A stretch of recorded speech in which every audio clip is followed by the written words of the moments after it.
How do you video conference? CenterCam wants to make it better. That's our Techstination. I'm Fred Fishkin. Joining us from CenterCam is founder Ian Foster. Hi, Ian. Hey, Fred. Thanks for having me. Good to see you. So you've developed a webcam that is designed to improve the whole video conferencing experience. Give us the overview here.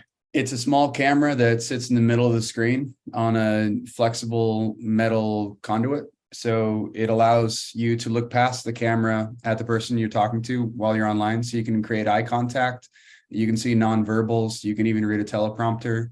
Again, it's about the size of a dime. So you see past it. You don't really notice it once you start using it.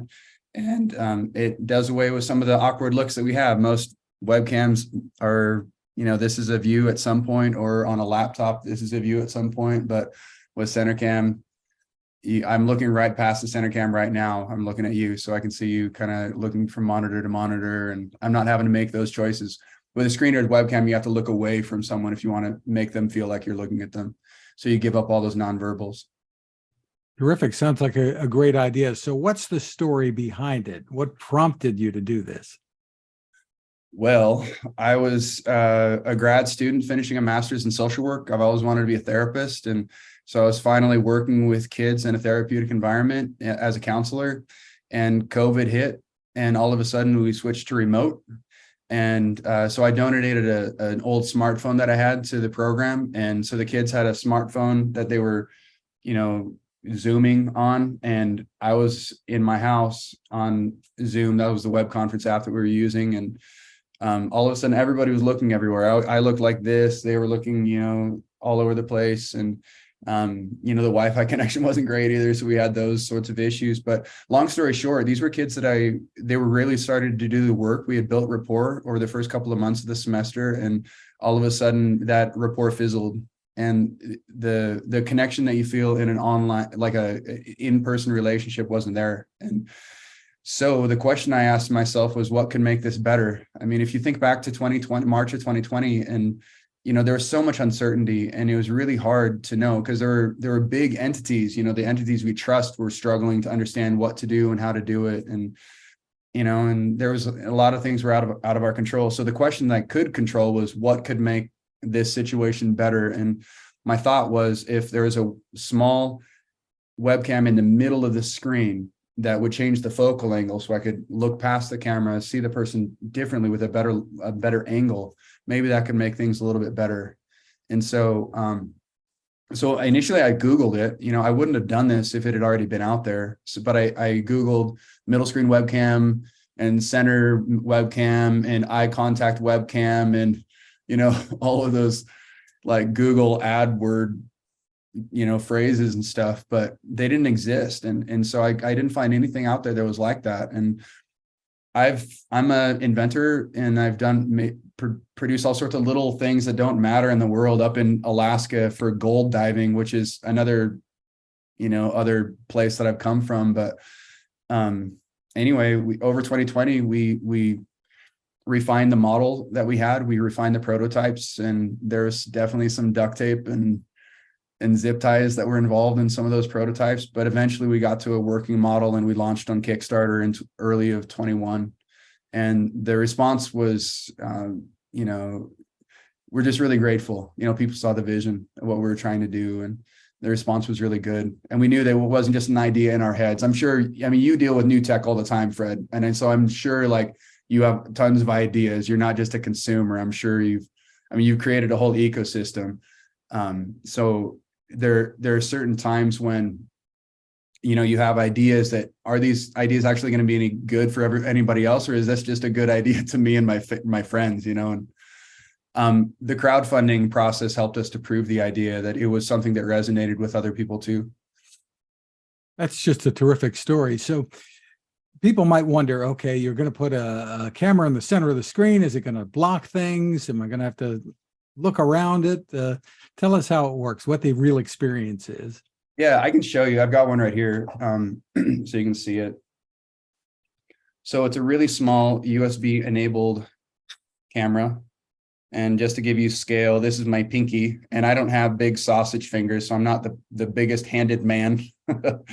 But It's the size of a dime. So you have a reference there. So it's a small USB enabled camera. The camera body has some fins on the back of it to help with heat dissipation. That's part of the patents that we have. And then how that works though is, so it's got 16 inches of flex tube. We went up from 12, which allows a bottom up, like a handstand mount is what we call it. But the original ones only had 12 inches of flex tube. It clips into place. And then let me change that a little bit. Part of the design process was making it easily and quickly customizable. But if this was my laptop screen or my monitor screen, it clips like that. And then the person I'm talking to, their head's right here. And you see past the center cam, to the person you're talking to. In conference, I usually try to put that, like right now, looking at you, I have the webcam right on your forehead right here. And so this is kind of the view that you have in a conference. So it doesn't take up a ton of space. It is there, you notice it. Wires, we're looking at potentially getting into injection molded overmolding for the flex tube, which would allow us to get into translucent or transparent material. But right now it's a black metal flex tube. So, it is what it is. There's no way to make it fully transparent and not visible.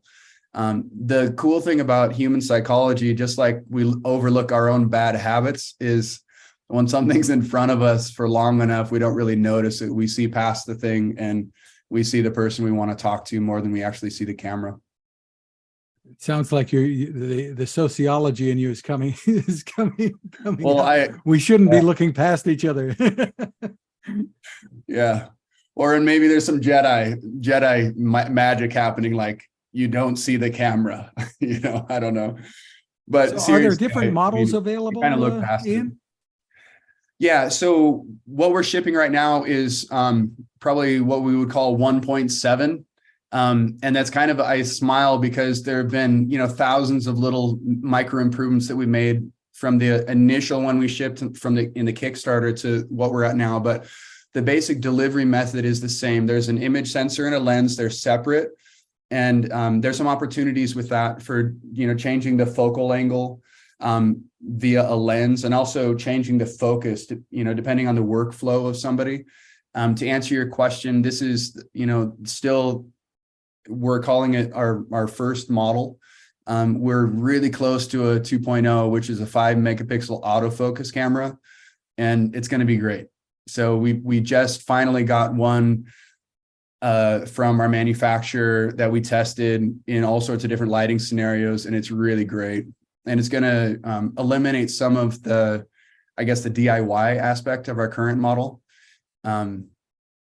So being able to change a lens has some opportunities, like a DSLR camera. There's different lenses that can do different things.